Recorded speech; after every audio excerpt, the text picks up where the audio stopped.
everyone, welcome back to my channel. If you are new here, you're welcome, and if you're old here, thank you for tuning in. And if you haven't subscribed, please subscribe and then leave a comment below, and also like and tell me what you would want me to do in my next video. Okay, so let's go right into the video.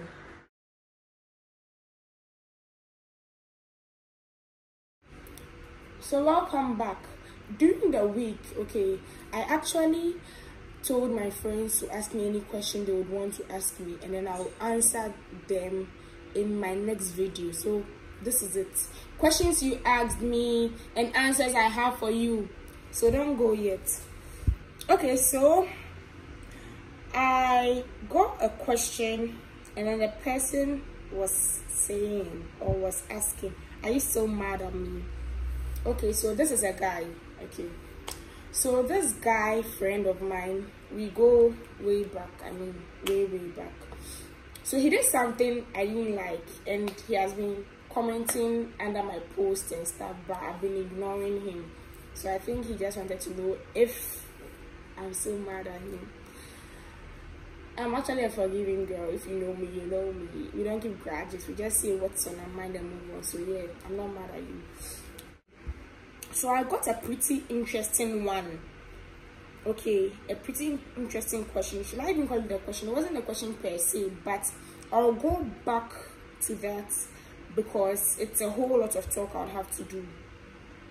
The next question is, when are you getting married? So this question, I got it from two different people on two different days. When are you getting married? Please, so the question I have for the question ask is, please, when are you coming to bring the contribution for my wedding? If you bring contribution for my wedding right now, and you look for everything I need in my life, I'll get married. Right now, there are hindrances.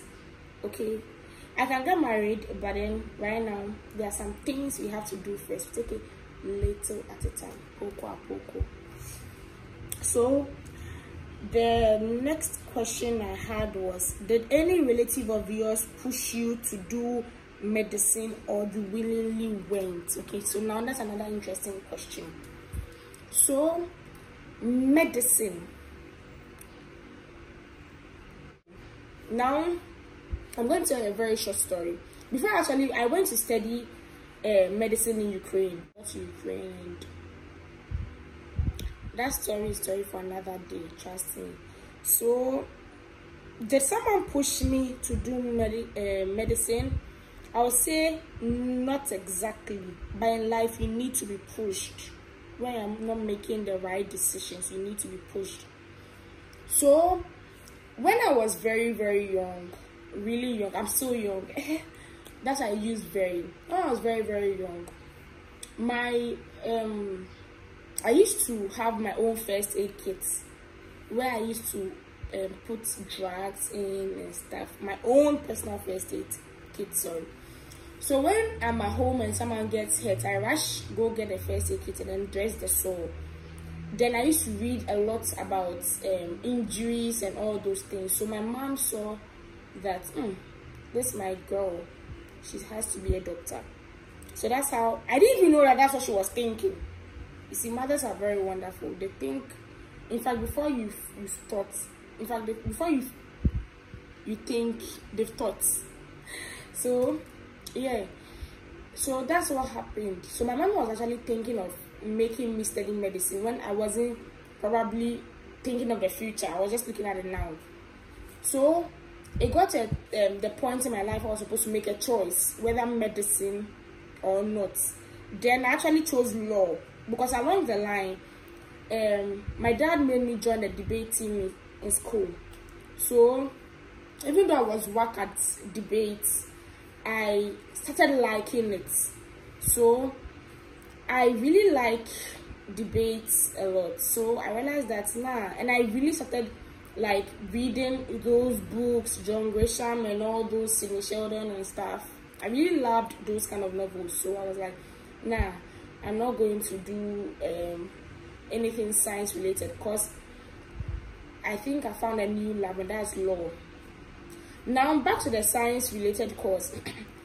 I wasn't even looking at medicine per se. I was looking at, when I was younger, I was looking at owning my own lab, having my own lab, and then mixing chemicals and all those things. So that was it. So I told my mom, I think it didn't sit down well with her. So when it got to a time I was supposed to make a decision, she actually gave me reasons and instances which have occurred in my life that she feels I should do medicine. So upon second thought, I sat and I was like, after all, medicine, I mean science related course including medicine was actually part of my choices. So law came into the situation. I actually met a doctor who is also a lawyer. So I was like, okay, why not? Because I can't go and study law and come and study medicine, but I can study medicine and go and study law. So I think that's what I will do. So no one pushed me off. No one forced me into reading medicine. But if you say push, I think we all need pushes in life sometimes. Now back to the last one I said I was going to save for later. Okay, the one I said I was going to save for later. Let me read that one. So this is from a friend. It's a female friend, and she wants to know how my stay in Ukraine was. So she was like, in the climate we are in now, plus your experiences living in a foreign country for a while, I'd really like if you could address racism. Sorry for sounding too formal. Oh, you weren't formal. I think it was a very good question, or I don't know, something you wanted me to talk about. So about racism, I think in the beginning of this video, somewhere in the video, I actually said I was going to talk about my experiences in Ukraine, right? Well, that would be a different video. Today, let me just touch on a little bit about racism in Ukraine or in Europe, because I've been to some other parts of Europe too. So, I'm dark-skinned, okay? I remember during the period in which I was facing racism, I have this friend, very, very interesting thing happened between the two of us. I came telling him that he's in Ghana. Okay, then he was in Ghana. I don't know where he is now. It's been a while I spoke to him. So I came telling him, this guy in question is very fair. No, he's not albino. He's just very fair. So I came telling him about some things that actually happened to me in Ukraine, and I was like, we're just having a conversation. It's not like I came running to, and came out, we're having a conversation, he popped up. So I told him. Then, I don't know whether he was joking or he was serious, but what he said was, he doesn't think racism can happen to him because of his color. It's because of my color, that's how come they are racist towards me. But when he said that, it didn't sit down well with me, but I didn't argue. I just let it be. But looking at recent developments of Black Americans who are really fair, and then they are like undergoing these racism and stuff, I can say that nah, it doesn't have to do with your skin tone or anything. Once they know you are not from them, and once they know you are black, or you even have black genes running through you.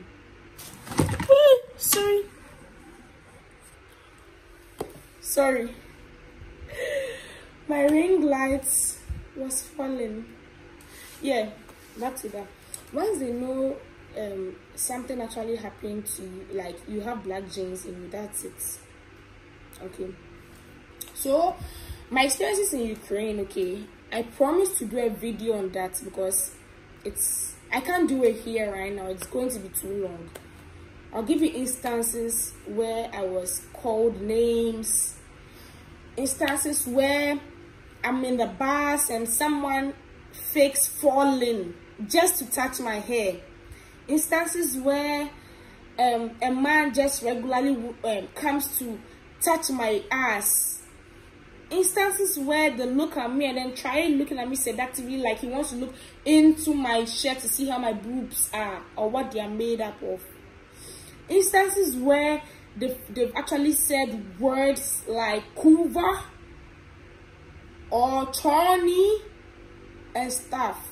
It's crazy, but it is what it is. Okay, like I said, I would make a video on this whole Ukraine thing, okay, and tell you what I went through in Ukraine and in the other parts of Europe I've been to, and in other African countries too. I think we need that too, because more often too, we undergo racism in our own country, which is very, very bad. I have a friend who says that if I'm undergoing racism in my own country, why don't I undergo racism in a foreign land, which will pay me more than what my country is going to pay me as salary? She's got a valid point there. No, but I'll talk about racism. It's something I've always wanted to talk about though, but I'll talk about that. So thank you so much for coming to my YouTube channel and then visiting this video or watching this video. Please like, subscribe, share, and comment.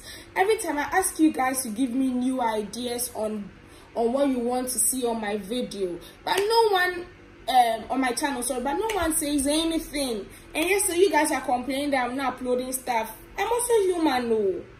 I need ideas. Thank you so much. Stay blessed during this corona pandemic. This too shall pass.